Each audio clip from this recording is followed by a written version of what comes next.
Há muita gente sofrendo ataques do inimigo, muita gente me perguntando como discernir se eu estou tomado pelo inimigo, possuído pelo inimigo, como combater isso, de que maneira eu posso provar se realmente é demônio, é um problema emocional, mental. E nós estamos, às vezes, nessa espreita analisando, porque é muito difícil lidar com a dinâmica espiritual. E nós sabemos que o inimigo, Satan, como está escrito aqui, Satan, que é o opressor, aquele que está sempre se opondo, é o opositor. Este é um título, tá? Não é um nome. Daqui deriva o nome Satanás, e também Diabolos, o diabo, né? Aquele que é caluniador. São títulos. E nós vamos aprender tudo isso numa aula preciosa que nós vamos ter agora na Universidade do Reino, na Hotmart. Você que estuda conosco, se prepare, porque vamos começar a estudar esta matéria preciosa, matéria de libertação. Nós já estudamos satanologia, mas agora vamos ver libertação. E quero dar alguma pincelada para você saborear como essa matéria, essa disciplina que terá muitas horas de aula, você poderá entender como se desfazer, como se desprender e como se proteger, se blindar à luz da sã doutrina, porque sem a doutrina a gente não faz nada. Há muita invenção, muita doutrina humana, muita libertação produzida, né, principalmente pela metodologia eclesiástica, principalmente pelos neopentecostais, e temos aí muita coisa que não procede da palavra de Deus. E temos que entender como combater, porque de fato o Satanás, ele é real, ele existe, está organizado, está combatendo, não dá trégua, mas sempre coloca essas três bases que posso falar assim, onde o inimigo vai trabalhar. Nessas plataformas ele trabalha. Primeiro a obsessão, já falei em outros estudos sobre isso, obsessão, opressão e possessão. Não vou me deter nisso, mas obsessão normalmente é quando já começa um problema de desestrutura mental. E é tudo que o inimigo precisa. Um problema emocional, um problema de obsessão, normalmente é um problema onde vai se chamar a ação diabólica. São obras da carne e ali é onde vai começar a opressão. O inimigo vai vir, vai trabalhar na pessoa para depois, se ela der brecha e não se vacinar, não combater, ela pode ser possessa, pode ficar tomada por demônios, principados, ações malignas vão trabalhar desde as regiões celestiais até um demônio entrar, ou vários demônios entrar numa pessoa, no corpo de uma pessoa. E nós precisamos entender isso. Quando começa a questão de obsessão, quero subdividir isso aqui em obsessão aqui, é todo tipo de perda de domínio, quando você perde o domínio da tua mente. Tome cuidado com problemas emocionais, porque é o primeiro campo. Quando você perde o domínio da sua mente, quando você está desequilibrado e excessivamente preocupado, às vezes com medo, com angústia, e você se excedeu, você realmente perdeu o controle da sua mente. Isso é muito sério. Então, o primeiro campo é as emoções. As emoções são um campo onde o inimigo vai querer trabalhar. Ele não é onisciente, ele anda cirandando. E Satanás é um só, mas temos principados, potestades, demônios que atuam e estão hierarquicamente organizados. Então, nós temos que cuidar muito da nossa saúde mental. E, logicamente, isso é o principal para vivermos uma vida sadia, né? A saúde mental. Como trabalhar isso? Um dos campos que eu vou trabalhar muito aqui nesse estudo é a questão da oração. A oração e a leitura bíblica. Leitura bíblica, ou seja, conhecer a palavra e a oração. Uma pessoa normalmente deprimida, angustiada, atribulada, que não está equilibrada nas suas emoções, é uma pessoa que não tem uma vida de devoção e oração ao Eterno e não tem essa virtude de esquadrinhar as Escrituras. Se você acrescenta jejum, que é algo maravilhoso, meu Deus do céu, tudo isso nós vamos ver na aula. Olha só, quando começam as características da obsessão, essa palavra aqui é obsessão, vou ver só essa palavrinha aqui rapidinho.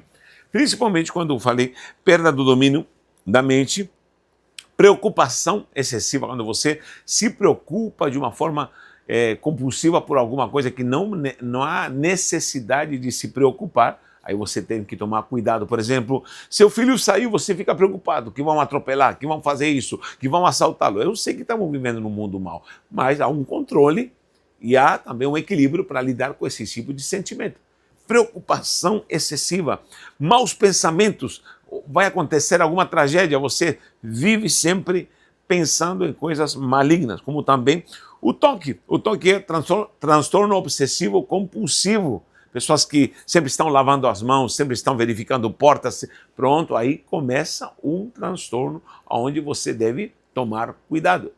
Todas essas ações são chamariz para demônios, como também pensamentos carnais, pensamento da área sexual, pensamento na área da ira, da vingança, né? Pensamentos indesejados, quando você perdeu o controle da sua mente. Sentimentos incontrolados, como falei, medo, angústia, você sempre está para baixo. Temos dias que estamos deprimidos, com certeza, mas é todo dia, toda hora não. Se você está muito depressivo, você deve tomar cuidado, porque é um chamariz para demônios. Ódio excessivo, ira excessiva, até risada, chocarrice excessiva, pessoas que zombam de tudo, zombam de todo mundo, não falam nada sério, você não sabe se elas estão falando sério ou estão brincando, porque sempre estão com chocarrice. Isso é algo maligno, você sabia disso? A palavra fala contra a chocarrice. Fofoca, as pessoas que são compulsivas para falar das outras pessoas, pessoas que sempre estão comentando de alguém, detonando alguém, queridos, isso é algo maligno. Uma coisa é você corrigir, exortar, maus exemplos, isso é algo válido. Agora, pegar pessoas para provocar ao mesmo tempo, para inventar e simplesmente para detonar a moral de uma pessoa, isso não é de bênção. Como também gostar de algo excessivamente. Eu gosto, por exemplo, de algumas coisas materiais, gostamos de um quadro, gostamos de um móvel, eu gosto. Agora, excessivamente, tem gente que é compulsiva por limpeza, compulsiva em gostar de uma pessoa, gosta, é obcecada, começa a segui-la, persegui-la. Pronto, temos o campo para o inimigo começar a trabalhar. Isso é obsessão. A obsessão é quando você já perdeu o controle. E nós temos que ter uma consciência pura. Você sabia que a palavra obsessão está ligada à consciência? Consciência. Meu Deus, quem não entende de consciência não entende do que é obsessão e, logicamente, dará vazão para que venha a opressão. Aí são os passos que ele vai trabalhar para tentar arruinar a sua vida, para depois firmar a estaca e entrar e tomar posse de uma pessoa, de um lugar e de um território. Nós precisamos entender isso. E há como combater isso, há processo. Você sabia que existem 6 tipos de consciência? 6 tipos de consciência. 1, 2, 3, 4, 5 e 6. 6 tipos de consciência. A primeira é a consciência pura. E nós vamos explicar isso. O que é consciência pura? Consciência boa consciência. Consciência fraca. Olha como vai degradando. Consciência contaminada, má consciência e consciência cauterizada. Vou anotar aqui rapidinho. Pura, boa e fraca. Primeiro é pura, depois é boa, depois é fraca. É o primeiro ponto. Porque primeira ação é a consciência pura. Alguém que já foi purificado, alguém que foi renovado, alguém que já recebeu a Cristo, vive na dimensão espiritual, vive na palavra, vive na oração, tem uma consciência pura. Paulo fala muito sobre isso. A segunda é a consciência boa, quando você é uma pessoa que está justificada, uma pessoa que tem uma consciência boa, não vive mais segundo regras, no caso de Paulo, ele sempre falava regras da dogmática judaizante, como também da religiosidade. E nem tampouco é uma pessoa que é obsessiva, compulsiva para poder lidar com qualquer pessoa, com a família, com as pessoas que ela lida constantemente. É uma pessoa equilibrada, então é uma boa consciência. Só que aí começa o problema, é quando começa a consciência a ficar fraca. Quando esses problemas de obsessões e de desequilíbrio começam a entrar, aí essa consciência começa a ficar fraca. Quando há dúvida demais, quando você se autocondena, quando você condena os outros, quando você coloca regras humanas, quando você anda medindo os outros, pronto, começa a consciência fraca. Paulo fala sobre isso. Além da consciência fraca, começa já a vazão para a consciência contaminada. contaminada. Vou colocar aqui o 5 e o 6, tá? 5 e 6. Por que essa sequência? Porque, ó, consciência pura, consciência boa, depois começa a consciência fraca, depois consciência contaminada. É quando já o inimigo começou a colocar sentimentos diabólicos, satânicos, e a carne se manifesta. Em Gálatas 5 fala sobre a carne, para depois ver a má consciência. Má consciência. Aí já começa o maligno a tomar conta de alguém que se torna mal. Ele começa a fazer coisas malignas, ele começa a pecar, começa a fazer coisas terríveis e ele já começa a tornar isso uma rotina e um hábito, para que depois se cauterize a consciência. Aí, consciência cauterizada. Não sei se é com Z ou com S, mas olha, consciência cauterizada. Quando se fechou a consciência e veio algo maligno ao ponto dela não preservar mais a fé. Você sabia que a consciência é como se fosse um vaso, um copo, vamos falar assim. Vou colocar aqui um copo. E esse aqui é a consciência.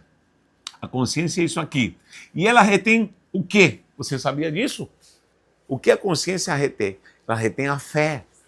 Ela retém a fé. A fé vem por quê? Por ouvir a palavra de Deus. Palavra, olha que coisa linda, isso aqui, gente, é doutrina, palavra de Deus. E aqui, meu recipiente da consciência, essa consciência aqui é o recipiente que guarda a fé. Olha o que diz Paulo, vou ler aqui, 1 Timóteo 1,19. 1 Timóteo 1,19. Eu amo esse versículo, meu pai, entre tantos versículos, cada coisa preciosa que nós precisamos entender. Diz assim: conservando ou guardando, como você guarda? Num recipiente, num cofre. Isso, logicamente, é a tua essência, teu âmago, o Neshama, a sua alma, o Nefesh Hayah, a sua existência.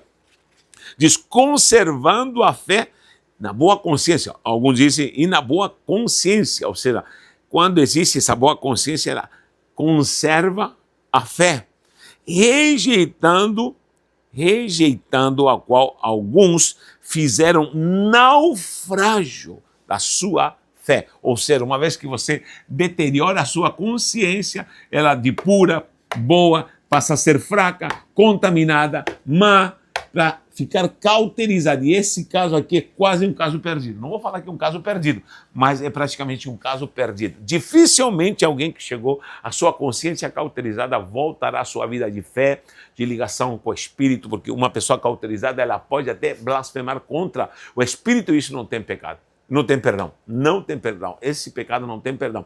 Então tem muita gente que chegou a esse ponto, que cauterizou a sua mente e anda como um animal. Um dia talvez foi um homem espiritual, mas agora ele atua como um carnal e como um animal e está fora da presença do Eterno.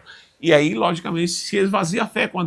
Quando se perde a fé, a consciência fica cauterizada e a pessoa não acredita em mais nada. Querido, nós vamos analisar isso passo a passo.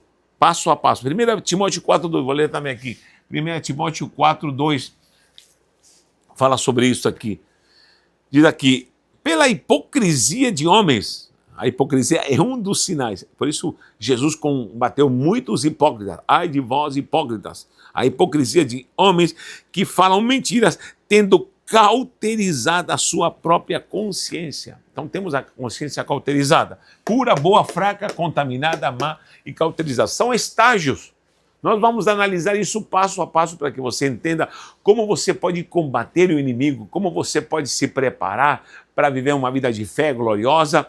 E, logicamente, esse é o primeiro passo, obsessão, para depois virar opressão, para depois virar possessão.